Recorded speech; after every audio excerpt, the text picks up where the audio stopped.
Kia là Trung Quốc nha mọi người. Trung Quốc và Việt Nam cách con một con sông này. Đó, bên những cái nhà kia là người Trung Quốc ở. Còn bên này là Việt Nam ha. Cây chúa này. Kia là nhà Trình Tường ạ. Bên này là thì nó vẫn thuộc địa phận của Bắc Hà, nhưng nó gọi là xã Lùng Cải, một xã rất là xa. Và đây được gọi là Mông Súa. Bây giờ chọn ở Mông Súa đi gió nó ở Mông Súa gì.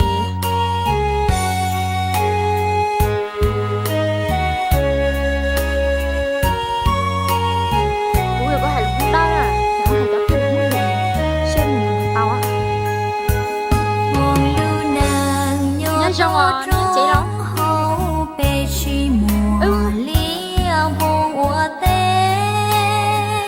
Nó mỗi lúc chế nhất thì nó này.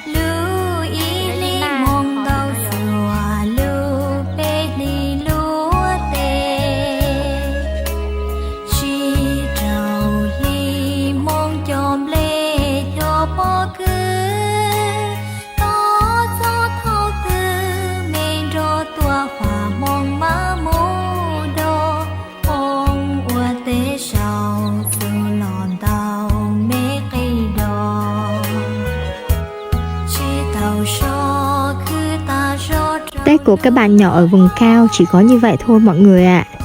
Các bạn ấy đến với nhau và chơi cái này gọi là tù lu. Lúng mong hay tiếng tù lu nữa nè.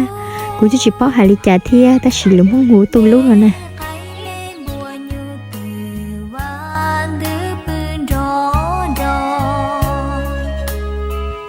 Đây là biên giới Trung Quốc nha mọi người.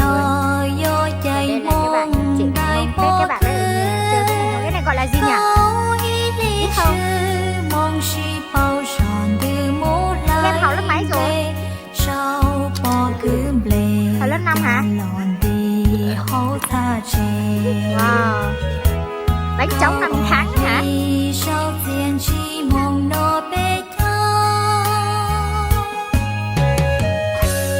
Lúc nào hình đầu cô đi dành đi. Hay là muốn đi dành đi nữa vậy? Nhập thư luôn. Tù luôn. Có hai nào nên tao lúc sáng vậy? Wow.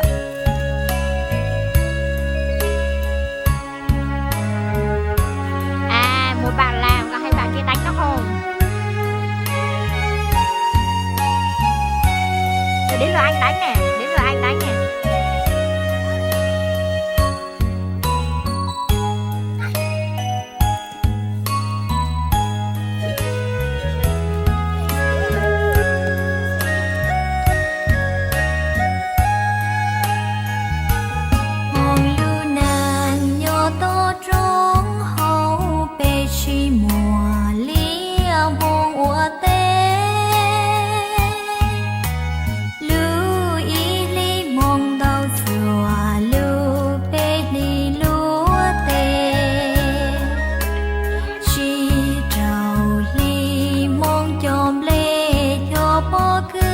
Đây là Tết ở Bắc Hà.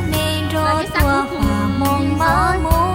tiếp xúc với lại Trung Quốc qua một con sông. Và Tết thì ở đây trời rất là nóng mọi người ạ. Người Mông thì tập trung ở đây là vì ở đây có một cái nói chung là có một cái khu để vui chơi, ăn uống, buôn bán. Nhưng một cái Tết đẹp thì là một cái nơi mà người ta sản xuất thế này. Đây một nhánh cảnh nó thừa. Kia là cái núi kia là thừa Trung Quốc, địa phận của Trung Quốc.